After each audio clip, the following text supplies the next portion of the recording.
Olá, meus irmãos, bem-vindo a mais um vídeo. Eu estava precisando fazer esse vídeo para vocês. Hoje nós vamos falar de um assunto incompreendido.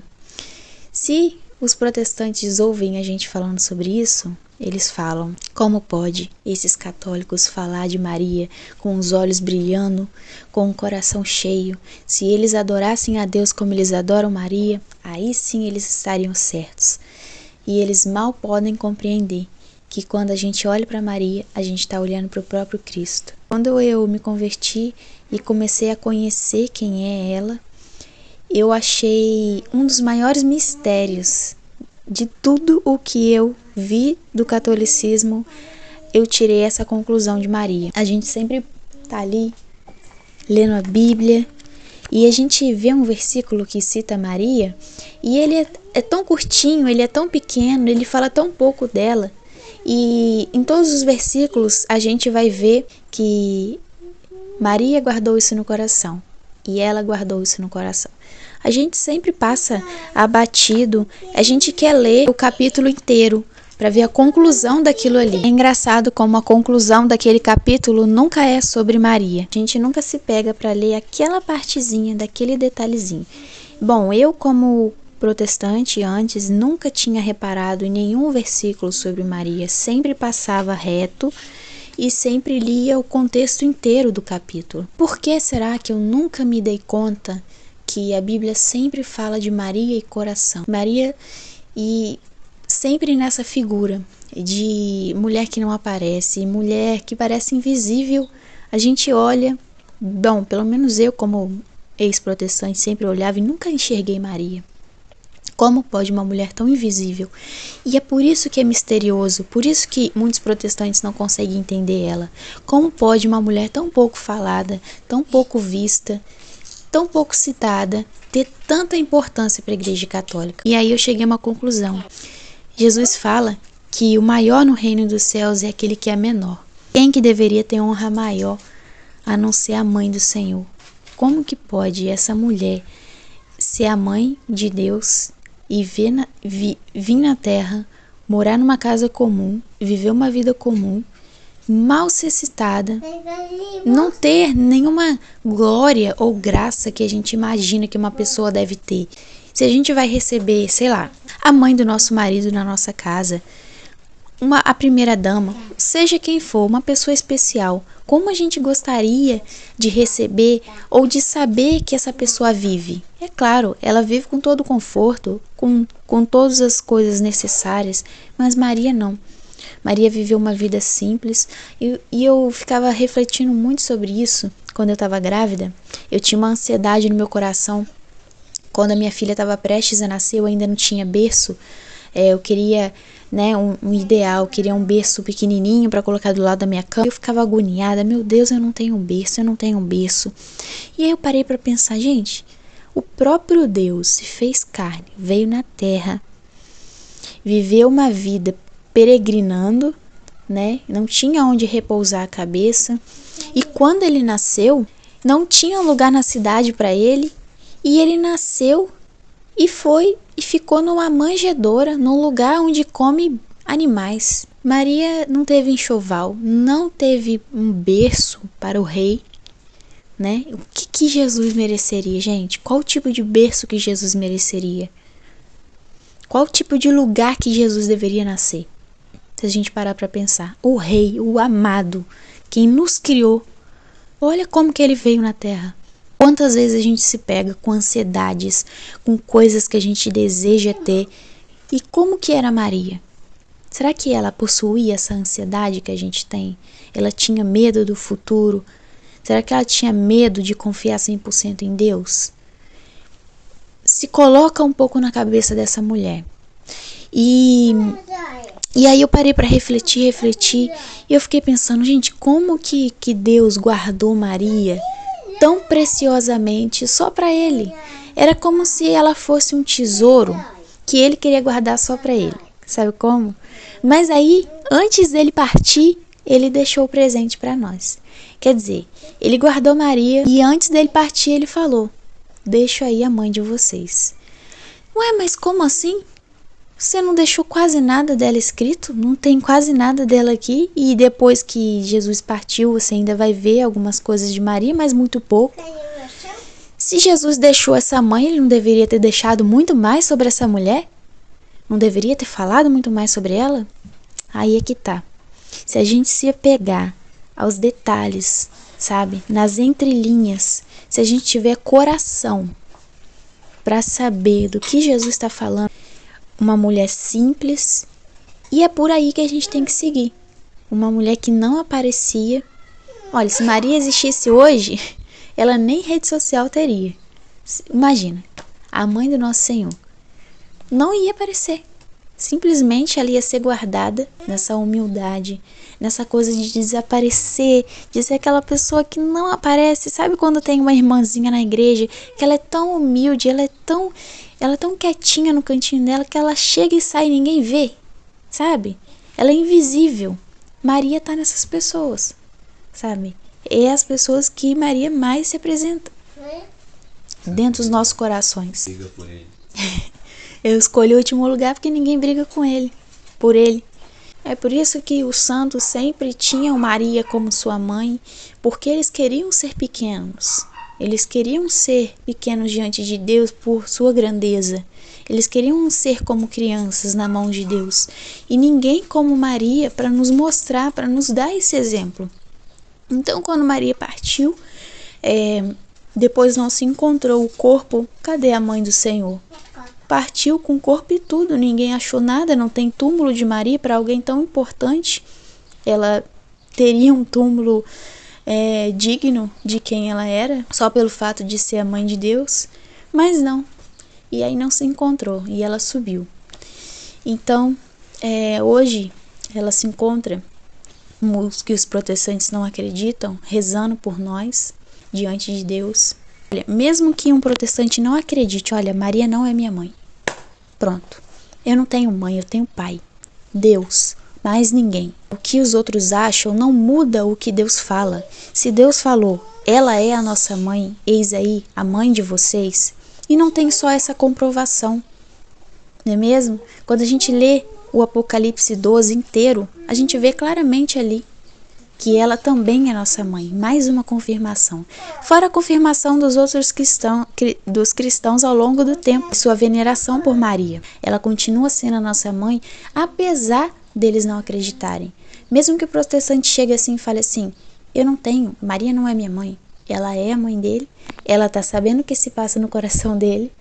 Não por mérito dela, porque ela pediu e insistiu. Deus quis dar essa graça para ela, específico para ela. Assim como Deus dá uma graça específica para um, para outro, a gente não precisa aceitar aquilo que Deus fala, mas entendeu? Aquilo que Deus fala é, e eu não preciso aceitar e nem preciso crer para aquilo acontecer. É porque é. Então Maria é a mãe de todos, mesmo que todos não aceitem, e ela sabe o que se passa no coração de cada pessoa. Por isso, se você tem orado pela conversão de alguém, acredite, Maria sabe o que se passa no coração dessa pessoa. A gente pede tanto a Maria, né? Para pedir para Deus, porque ela conhece os corações. A ela foi dado essa posição de conhecer o nosso coração, para que ela pudesse de forma completa, de forma celestial, de forma misteriosa e mística, levar isso para Deus. A gente não consegue entender esse mistério. A gente não consegue entender por que Deus fez isso. Por que ele precisaria disso? Com certeza não, como Deus não. Mas ele quis. E ele quis que ela conhecesse os nossos corações. Então, a Maria tem uma missão muito importante. E ela sabe o que se passa no coração de cada pessoa. Você pede para ela, né, alguma coisa, a vida, você pede para que alguém se converta, você pede que alguém se volte para a Igreja Católica, ou que conheça a Igreja Católica, ou conheça Jesus na sua forma completa, que tenha ela como mãe. Confie na mãe do Senhor, que ela sabe o tempo de cada coisa. O tempo de cada coisa acontecer, o motivo das coisas, por que está do jeito que está. Eu não consigo entender fulano de tal, por que ele ainda não se converteu? Calma, sabe?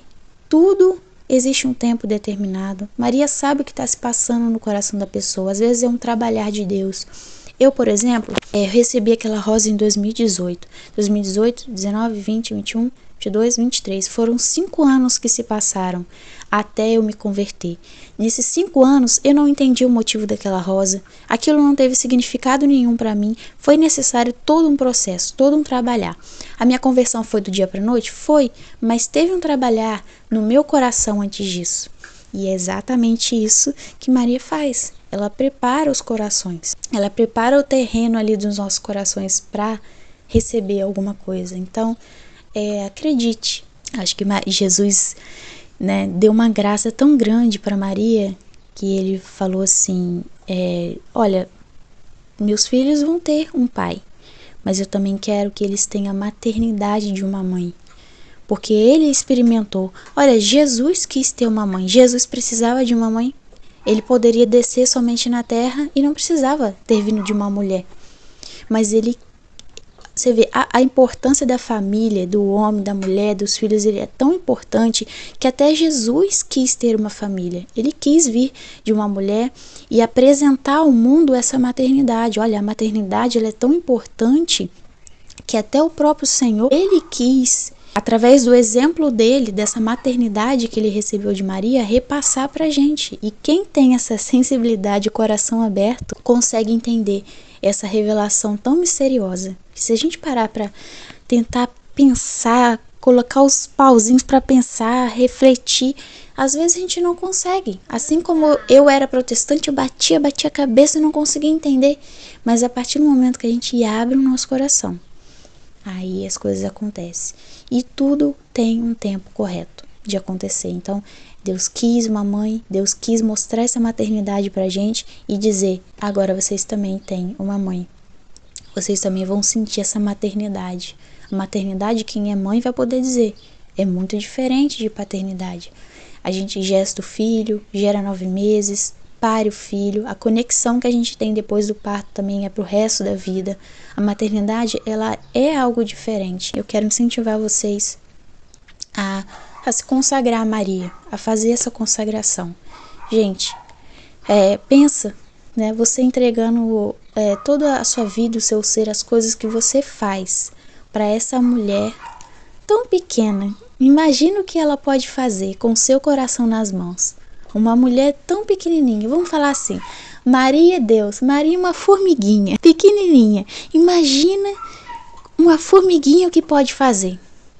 Porque se Deus fala que o menor é o maior no reino dos céus, imagina o que Maria pode fazer. Lembrando que os santos não estão lá só adorando a Deus e vivendo a sua vida maravilhosa.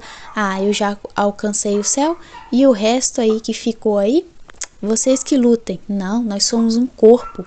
Nós intercedemos um pelos outros aqui na terra, quando o irmão precisa de oração, quando vocês vêm aqui no vídeo da gente falar, rezem por nós. Aí, você acha que eu vou pro céu e vou deixar de orar por você? A minha oração vai ser muito maior. E, mãe, que mãe, gente, que mãe que esquece de um filho. Maria ainda, que tá no céu ainda. Não é só uma mãe terrena, qualquer mãe. Você acha que ela ia esquecer da gente? Você acha que ela ia subir aos céus, estar lá do lado do seu filho, e ela vai esquecer de nós? Então, não deixe de se consagrar a Maria. Não deixe. Não tenha medo de colocar Maria no lugar de Deus, porque isso não acontece. Jesus, quando você olha para Maria, você vê o próprio Deus. E como Lucas colocou aqui, não tenha medo de honrá-la, porque Jesus honrou ela. Eu tenho medo, será que eu vou de alguma forma ofender a Deus? Será que eu vou estar idolatrando Maria? Jesus a honrou de tal forma que a gente nunca vai conseguir. Imagina, Jesus mandou a gente honrar pai e mãe. Imagina como ele deve ter honrado a sua mãe.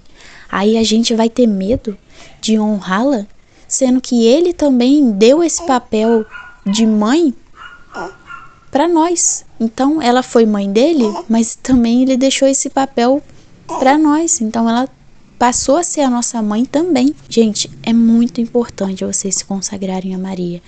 Isso significa vocês se consagrarem totalmente a Deus. Vocês estarem nas mãos dela é a melhor coisa que vocês podem escolher para a vida de vocês. E quantos católicos hoje têm esquecido de fazer essa consagração? A consagração, ela é feita, né? Você pode relembrar e relembrar quantas vezes for necessário, mas pelo menos uma vez ao ano. Você precisa fazer essa consagração.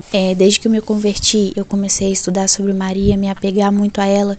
Eu comecei a ver a luta espiritual e quanto o inimigo das nossas almas tem raiva dela. Quando Deus falou, porém inimizade entre ti e a mulher, a gente percebe o ódio do inimigo. Quando a gente faz um vídeo sobre Maria, quando a gente fala sobre Maria, o protestante ouve sobre Maria, sente até um arrepio. Nossa, Deus me livre. Porque a semente de Satanás no coração, plantado no coração das pessoas, ela é tão ruim, ela é tão amarga, que ela não consegue enxergar Jesus através de Maria. Só enxerga idolatria, coisa errada. Então os olhos dessas pessoas estão cegas, elas não conseguem enxergar o mistério. Muitas coisas são mistério. Como é que pode o meu Deus estar num pão? Como é que pode um negócio desse? Deus num pão. Olha que absurdo. E depois Deus ainda manda a gente comê-lo. As coisas da fé são um mistério. Não adianta a gente ficar tentando entender isso e aquilo. Isso também é um mistério. Quando você começar a se consagrar a Maria, quiser, só de você querer, você já vai enfrentar uma luta. Quando você pegar o livrinho de consagração, para você começar a se consagrar, sabe o que vai acontecer? O inimigo vai tentar de todas as formas roubar o entendimento do que está escrito aqui. Então eu via muito isso quando eu estava lendo esse livro. Às vezes as palavras fugiam da minha cabeça, as palavras começavam a embaralhar, eu perdi o interesse, o livro some. Gente, acontece de tudo. Sabe aquele livro que existe uma batalha espiritual por trás dele? É esse livro aqui. Por isso que o autor fala que ele é uma indicação, a indicação é oração. Olha só o que tá escrito aqui que eu achei muito interessante. Esse aqui é um padre que escreveu o prefácio desse pequeno livrinho aqui que tem um grande poder. Novo São Vicente Ferri adianta-se como se estivesse nos dias precursores do juízo final e proclama-se portador da parte de Deus de uma mensagem autêntica, mais honra, conhecimento mais vasto, amor mais ardente a Maria Santíssima e anuncia a união íntima que ela terá com o segundo advento de seu filho. Dia 12 de maio de 1853 foi promulgado em Roma o decreto que declara os seus inscritos isentos de todo o erro que pudesse servir de obstáculo à sua canonização. Nesse trabalho sobre a verdadeira devoção à Santíssima Virgem, escreveu ele essas palavras proféticas. Vejo claramente no futuro animais frementes que se precipitam com furor para estraçalhar com dentes diabólicos este pequeno escrito, e aqueles de quem se serviu o Espírito Santo para escrevê-lo, ou para sepultá-lo, ao menos no silêncio de um armário, a fim de que não veja a luz. Eu não sei bem a história, mas esse livro ficou escondido aqui 100 anos de nós. 100 anos, um livrinho desse, e depois foi encontrado exatamente o que ele falou aqui. E não só isso, não é sobre ler e se consagrar a Maria, é entender de coração, é mergulhar nesse livrinho e insistir a Deus, Deus, por favor, me dá um entendimento, me dá um entendimento, me dá um entendimento, abre o meu conhecimento, abre o meu coração, meu coração, meu coração. Dessa forma, se você fizer, você pode ler esse livro aqui como um leigo qualquer, até como um ateu, e ler e falar assim, eu li esse livro 300 vezes e não deu em nada, não senti nada. É claro, porque a sua fé não está fazendo diferença quando você lê esse livro. Agora, quando você usa a sua fé usando esse livro aqui, aí é que a gente vê a batalha espiritual. Porque as sementes, as boas sementes, elas são plantadas quando você abre o coração. Se você está lendo esse livro aqui como um cartoon qualquer, um livrinho da Mônica, um negócio qualquer, você vai ler ele 200 vezes e não vai sentir nada. Agora, a partir do momento que você lê esse livro ao mesmo tempo que você está em espírito de oração, aí você vai ver que o negócio não é fácil. Aí você vai experimentar o que todo mundo que realmente se consagra a Maria diz que começa a acontecer. Começa a acontecer de tudo, tanto no livro quanto na sua vida, é saúde, é família, é confusão, é de tudo. Gente, estamos chegando aí em outubro, dia 12, no dia de Nossa Senhora Aparecida, nós temos que valorizar aquilo que nós temos aqui no Brasil. Nossa Senhora Aparecida não apareceu à toa. Então, se você não tem o hábito de ir todos os anos no Santuário de Aparecida, você precisa ir. Você precisa valorizar a mãe do nosso Senhor, aquilo que foi nos dado. Às vezes você vai até em Aparecida, sabe? Como eu fui a primeira vez, como uma protestante que ia lá porque era uma cidade histórica. Só que a partir daquele momento, mesmo eu sem fé, sem nada, Maria conheceu meu coração. E ali ela já plantou a semente. Então, mesmo que você vá a Aparecida por diversão, por qualquer outro motivo que seja, não deixe de ir. Eu sei que uma hora, se você tiver o coração aberto, se você abrir o seu coração, eu sei que uma hora todas as coisas vão acontecer na sua vida de acordo com o que Deus quer para sua vida, sabe? Não vai acontecer como aconteceu comigo, como acontece com outras pessoas, porque cada pessoa tem uma história diferente. Cada pessoa, Deus requer uma coisa diferente. Mas não deixe, gente, de visitar. Não deixe de ir. Vocês viram no meu último vídeo, quando eu postei aquele vídeo, a gente caiu doente.